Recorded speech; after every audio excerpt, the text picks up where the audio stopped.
Over there. I'll probably, Where to go? all right.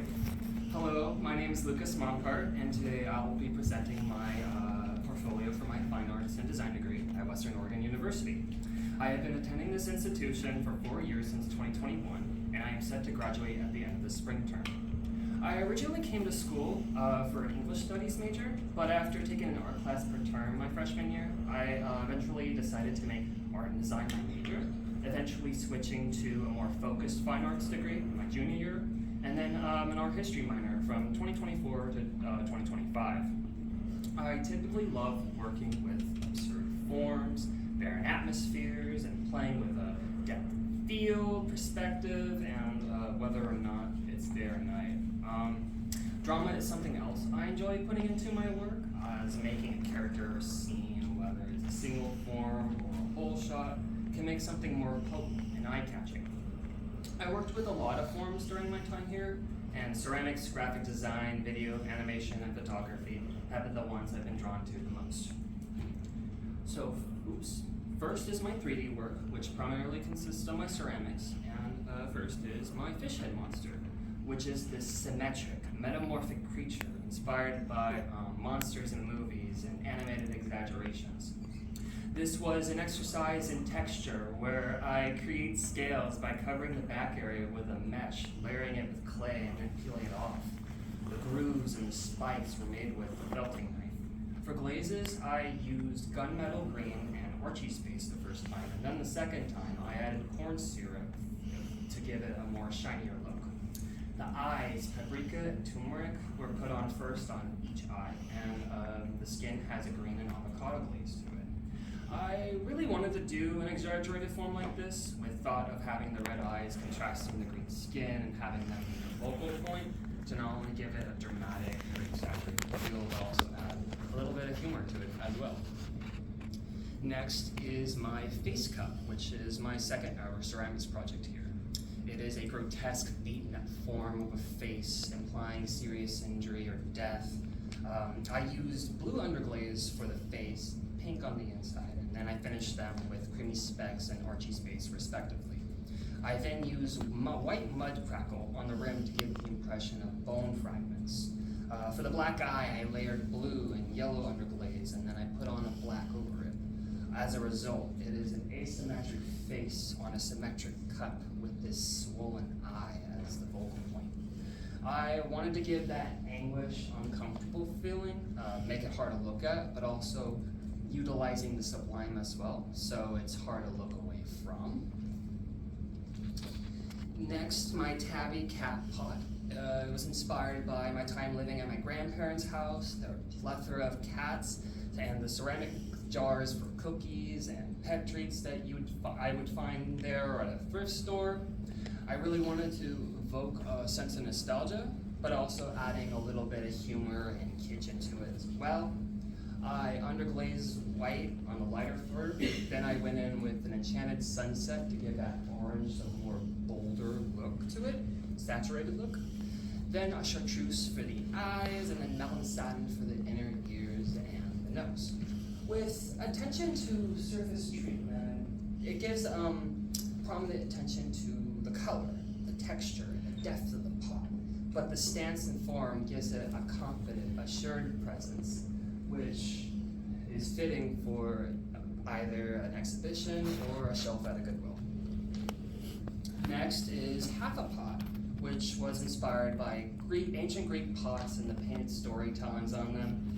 The form itself was inspired by man raised fountain. I built a whole form, and then I cut one face off, and then I poked holes through the other.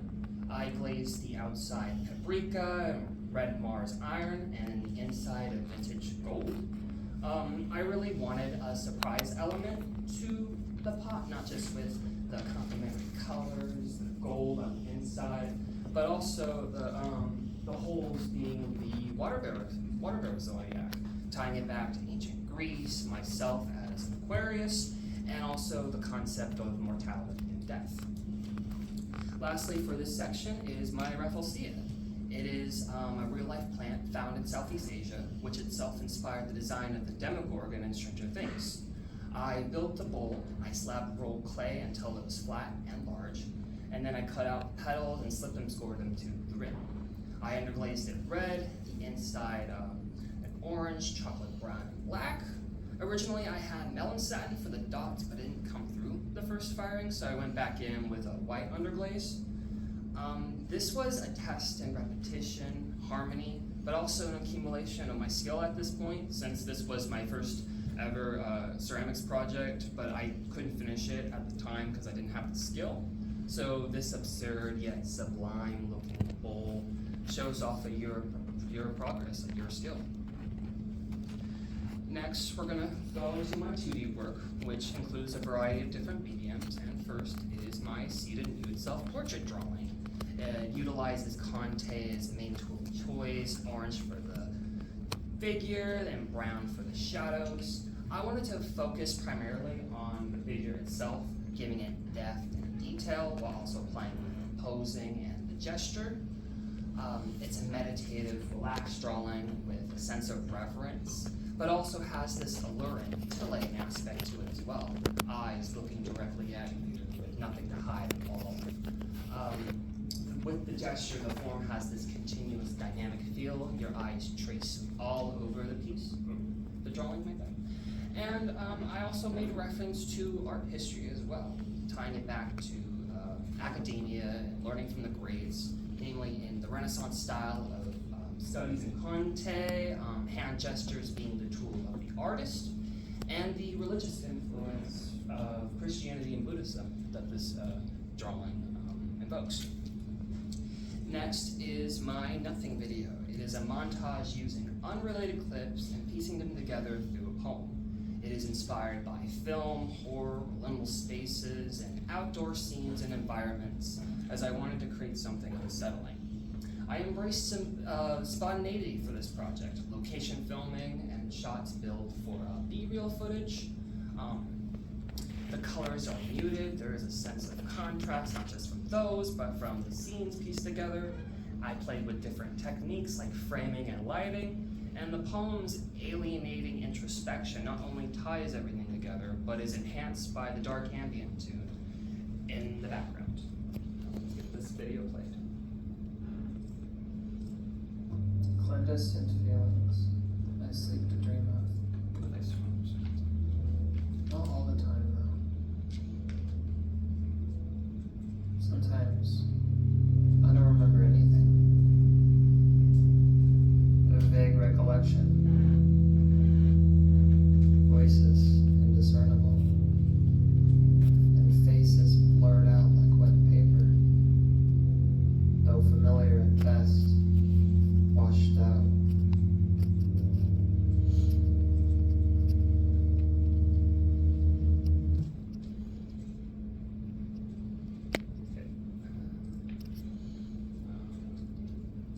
There we go.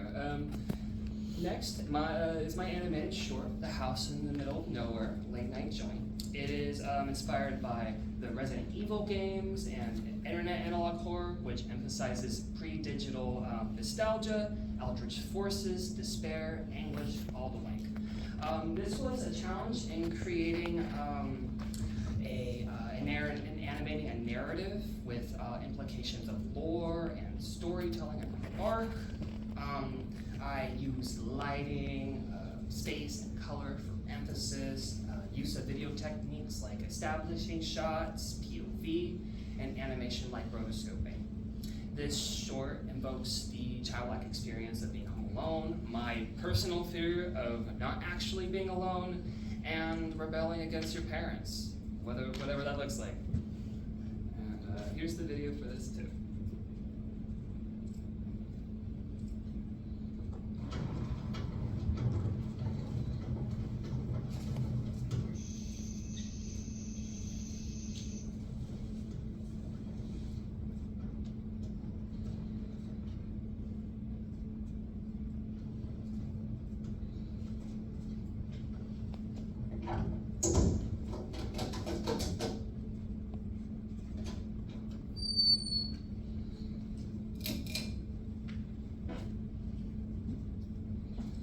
Next is Desolation. This was made in Photoshop, and it is a graphic design composite depicting a big little Y in its foreboding and literal sense. My focus for this composite was creating a despairing, dystopian environment of constructed images placed outside of the original one into a new one. It has a use of continuity, giving each flow a pyramid-type arrangement with the moon, the billboard, and the sign, and a noticeable figure ground to it as well. This was a very defining project for my portfolio, as its barren, otherworldly, surreal atmosphere and feeling paired with the implications of something else, something more influenced my portfolio greatly. And then finally, we have Bench at Nighttime. This was a photograph I took during a study. When I have a camera, everything within the frame is potential art. And this normal bench, otherwise sat or walked by under the right circumstances, can make for a compelling shot. This, for example, the depth of field in this picture fades out the further you look, and the hazy, atmospheric quality gives it the dream, almost like you're half asleep or squinting. The sense of flow, the warm colors paired with the dark, the perspective, and the night. And this photo in particular was exhibited at the Lightbox Gallery in Astoria, Oregon, making it my first involvement outside of this institution.